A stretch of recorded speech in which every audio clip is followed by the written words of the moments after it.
a real good question to ask is, how safe are cell phones? Are cell phones dangerous to our health? It's a question I've always wondered about, and it's actually made me limit my cell phone use. So here's what we know so far.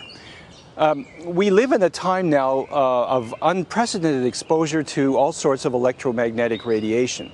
Now, electromagnetic radiation ranges from microwaves to the visible light that we can see, to radio waves, and then X-rays, higher energy stuff like X-rays and gamma rays. And the radiation that we're talking to is radio frequency radiation, which has nothing to do with the high energy stuff of X-rays and the ionizing radiation. That means radiation that can damage your DNA that you would get from, let's say, a radioactive material.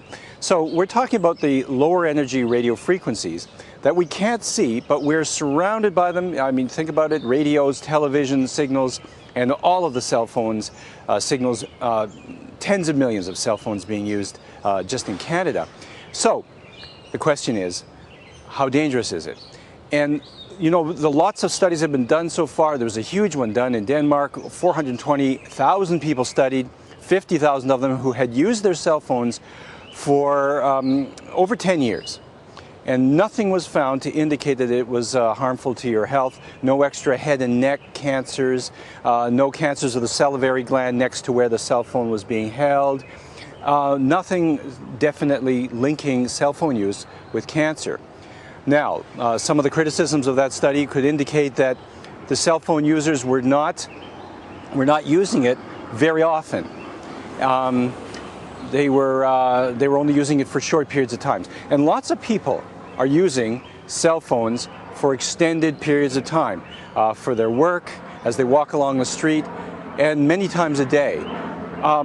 One of the things about cancer studies is how long has a person been exposed to the particular cancer-causing agent. And some cancers take 10, 20, or 30 years to start to develop. Cell phones have not been in use that long. So it's really, unfortunately, kind of early to tell whether there is any danger from extended use of cell phones.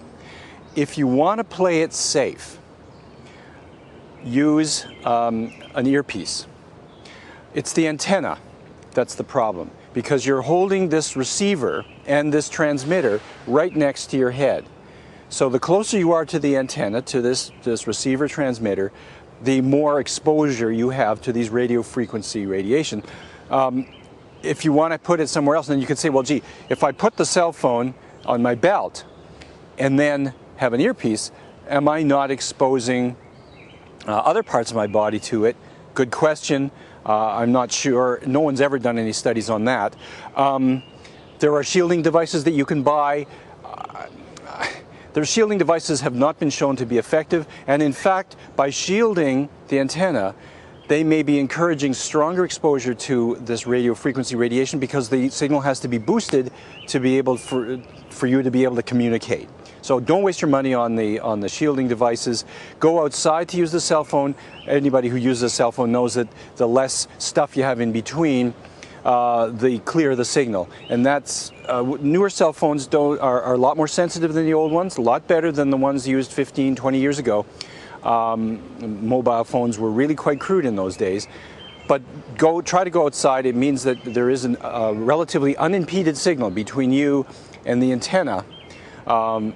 And it means that your exposure to the strength of the radiation is less, if you want to play it safe. Again, we don't know if there's any one-to-one correspondence between cell phone use and development of cancer, but if you want to play it safe, what would be really creepy is if we found out in 5 years, 10 years after people have been using these cell phones for more than 20 years, if we all of a sudden found that, oops, we should have been more cautious with the placement of the phones.